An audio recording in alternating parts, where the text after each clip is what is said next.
കൊലപാതകം പ്രതികളുടെ സുഹൃത്തിന്റെ വീട്ടിൽ വെച്ച് ഹേമചന്ദ്രന്റെ പോസ്റ്റ്മോർട്ടം പൂർത്തിയായി. നമസ്കാരം, കൊട്ടാരക്കര മീഡിയയിലേക്ക് സ്വാഗതം.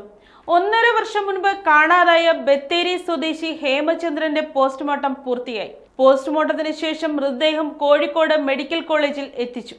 കൊലപാതകമാണ് മരണകാരണമെന്നാണ് പോസ്റ്റ്മോർട്ടം റിപ്പോർട്ട്. DNA പരിശോധനാ ഫലം വന്നതിന് ശേഷം മൃതദേഹം ബന്ധുക്കൾക്ക് വിട്ടുനൽകും. പൂമല ചെട്ടിമൂല സ്വദേശി ഹേമചന്ദ്രന്റെ മൃതദേഹം ഇന്നലെയാണ് തമിഴ്നാട് അതിർത്തിയോട് ചേർന്നുള്ള ചേരമ്പാടി വനത്തിൽ നിന്നും കണ്ടെത്തിയത്.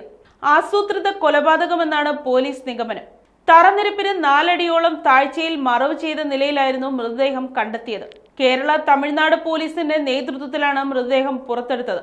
കേസിൽ മാടാക്കര പനങ്ങാർ വീട്ടിൽ ജ്യോതിഷ് കുമാർ, വെള്ളപ്പന പള്ളുവാടി സ്വദേശി BS അജേഷ് എന്നിവർ പോലീസ് കസ്റ്റഡിയിലാണ്. പ്രതികളുടെ സുഹൃത്തിന്റെ സുൽത്താൻ ബത്തേരിയിലെ ആൾതാമസമില്ലാത്ത വീട്ടിൽ വെച്ചാണ് കൊല നടത്തിയതെന്നാണ് വിവരം. കോഴിക്കോട് നിന്നും തട്ടിക്കൊണ്ടുപോയ ഹേമചന്ദ്രനെ ഈ വീട്ടിൽ എത്തിക്കുകയായിരുന്നു. പണം തിരികെ ചോദിച്ചുള്ള മർദ്ദനത്തിൽ ഹേമചന്ദ്രൻ കൊല്ലപ്പെടുകയായിരുന്നു.